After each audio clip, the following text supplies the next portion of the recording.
పులివెందుల అసెంబ్లీకి ఉప ఎన్నిక రాబోతోందా? జగన్మోహన్ రెడ్డి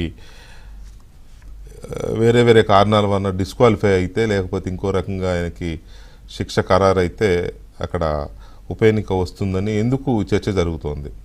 మన విజయసాయిరెడ్డి రాజీనామా చేసి రాజకీయాల్లోంచి తప్పుకుంటున్నాను అన్నప్పుడు ఇదే చర్చ జరిగింది. విజయసాయిరెడ్డి అప్రూవర్గా మారిపోతాడు, జగన్మోహన్ రెడ్డికి శిక్ష పడుతుంది, దాంతో ఆయన డిస్క్వాలిఫై అవుతాడు, పులివెందులకి ఉప ఎన్నిక వస్తుంది అనేది ఒక చర్చ జరిగింది.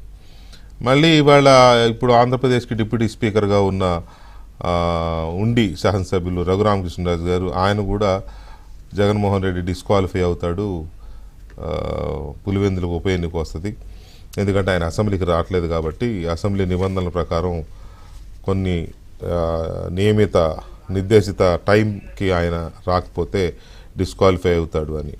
అలాంటప్పుడు పులివెందులకు ఒకదానికి ఎందుకు వస్తుంది? ఆ 11టికి వస్తుంది. సరే, అది ఎందుకు వస్తుందన్నారు, ఏంటి దాకా నిబంధనలు ఏంటి అనేది ఒక అంశం అయితే, ప్రభుత్వంలో ఉండి కూడా, అధికార పార్టీలోనే ఉండి కూడా రఘురామకృష్ణరాజు గారు ఎందుకు ఫైట్ చేయాల్సి వస్తుంది? జగన్మోహన్ రెడ్డి ప్రభుత్వంలో తీసుకెళ్ళి చంపే ప్రయత్నం జరిగింది, కస్టోడియల్ టార్చర్ జరిగింది, చాలా దారుణమైన హింస చూపించారు ఆయనకి, ఒక రకంగా చచ్చి బతికాడు ఆయన. అలాంటి ఇది ఉన్నప్పుడు, అప్పుడంటే ఆ ప్రభుత్వం అప్పుడున్న పరిస్థితులు ఆయన కలిసి రాలేదు, లేకపోతే కేసులు పెట్టినా తీసుకోలేదు, ఫిర్యాదులు తీసుకున్న వాళ్ళు లేరు. ఇప్పుడు ఈ ప్రభుత్వంలో కూడా ఎందుకని కేసులు ముందుకు వెళ్ళడం లేదు, ఆయన పెట్టిన కేసులు విచారణ ముందుకు సాగడం లేదా, ప్రభుత్వంలో అంత స్పీడ్గా దాన్ని సీరియస్గా తీసుకోవడం లేదా అనేది ఒక చర్చ అయితే ఉంది. దాని మీద ఆయనే అసంతృప్తి వ్యక్తం చేస్తున్నాడు, కొన్ని సందర్భాల్లో అసహనం వ్యక్తం చేస్తున్నాడు, కొన్ని సందర్భాల్లో ఆగ్రహాన్ని కూడా వ్యక్తం చేస్తున్నాడు.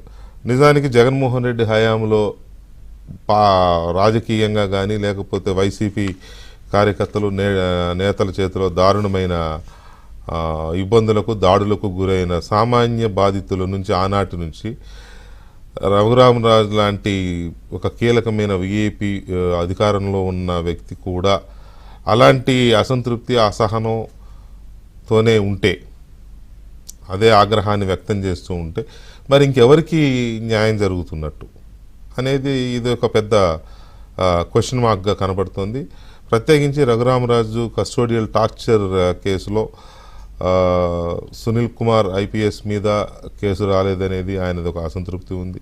తర్వాత ఇంకా అందులో నిందితులుగా ఉన్న అప్పటి ఐపీఎస్ అధికారులు సీతారామాంజనేయులు కానీ వాళ్ళ మీద అలాగే ఉంది.